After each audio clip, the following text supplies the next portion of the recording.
Okay, so we're in week 4, and in week 4, we're kind of taking a look at going through and doing some critical thinking on inserts.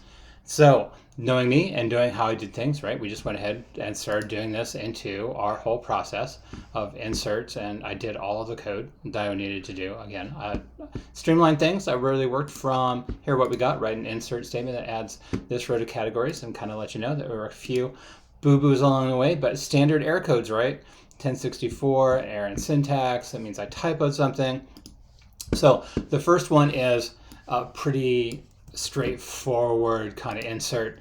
We're just going to go ahead and we're going to insert into categories, that category ID. And again, I write an insert statement that adds this row to categories table, category name is brass. So insert into categories, right? And I have a categories table in this whole process, customers, categories. I have a category name and category ID, and then the values default for brass.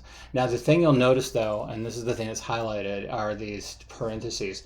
So because as we keep on getting longer and longer and longer, we're going to need ways of discriminating that string, right? Category ID default, whatever it's going to be, then the category name is a string. So we're going to make those a set, and that's what those parens are for.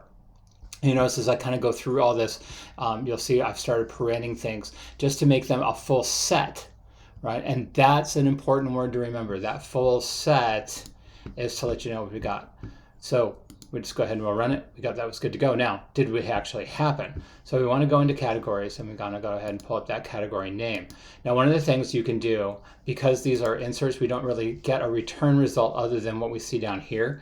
You can go to that category name and go select rows, and it will tell you all the things that you've got. So did we actually add brass? Yes, we did. So brasses, drums, guitars, so we did. So we added our item.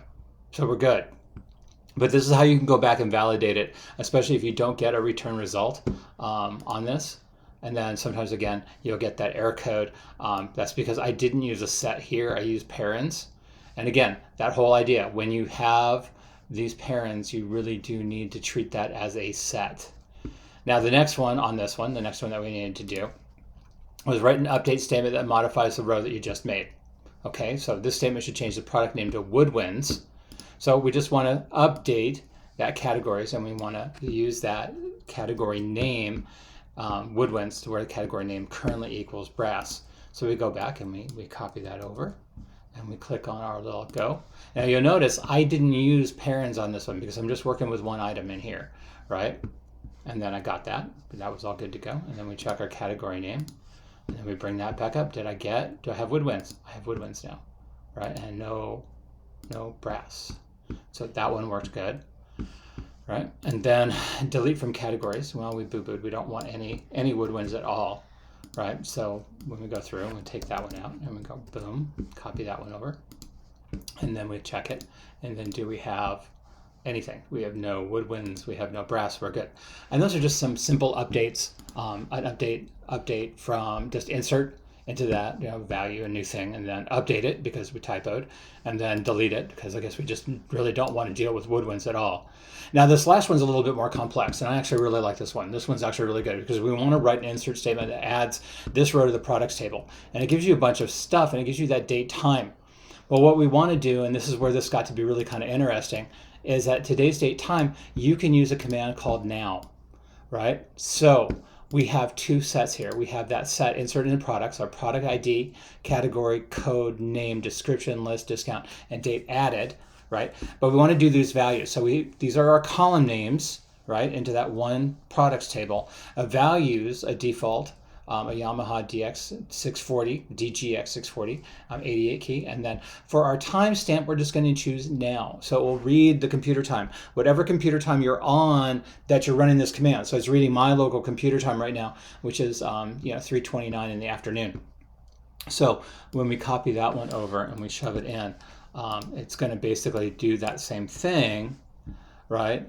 So you'll see now is highlighted green because that's system command. These are our text strings that we're going to work with, right? And these are our sets, right? And we're going to default some of this stuff. So then we go ahead and we run it.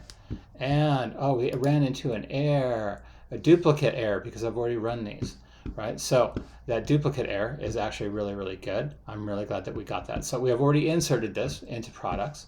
So if we go to products and we take a look at what we've got here for products, orders, element OP products, let's just go to the whole thing. Let's just go to product name.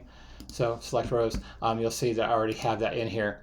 So that's a common error. If you try to do it, that's not that big a deal, but the code works, kind of thing. So again, when you start doing this and you start doing things into sets and you start doing things as big lumpy things into a table, right? Whether that's a binary, large objects or other objects or things you need in a specific path, use the parents, because you're basically making a set. You're going product ID, category ID, product code, the full product name, the description, a long description to come, the list price, the discount percentage is 0, and then that date time. You can always use now. If you just want to run it and you just want to pull machine time and you don't want to backdate it or forward date it, you just want to make it easier on yourself, use the command now. Great way of dealing with time when you're working on an insert. So if you do get that error code, the 1062 duplicate entry, well, that's because I have reran everything just to make sure everything worked. But these are essentially how you insert, update, and delete an item in that whole process. And it's really straightforward. It's a way of doing things along the way when you're dealing with all of the things that you want from MySQL. So definitely give me a shout if you have any questions, right? Because this went kind of quick because I really just pre-did everything and didn't go through a lot of the stuff in here.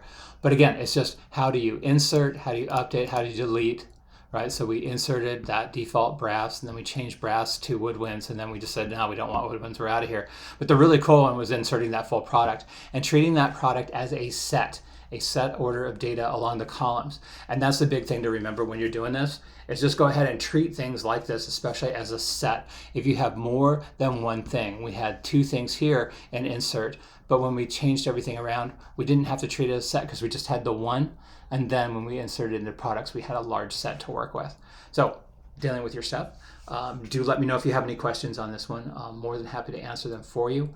A lot of this stuff is also on the internet. If you want to take a look at it there, you'll find a lot of these same answers along the way, and that the same idea was treating it as a set when dealing with inserts and inserts, mostly inserts. All right, do give me a shout if you got anything. Thank you very much for the lecture for week 4, and we'll be going into week 5 next week. We'll be learning a little bit more about pip and actually doing programmatic level stuff, right, where we'll actually be running programs that will do all this stuff for us, make our lives a little bit easier. All right, thank you much. Looking forward to seeing you in the next lecture.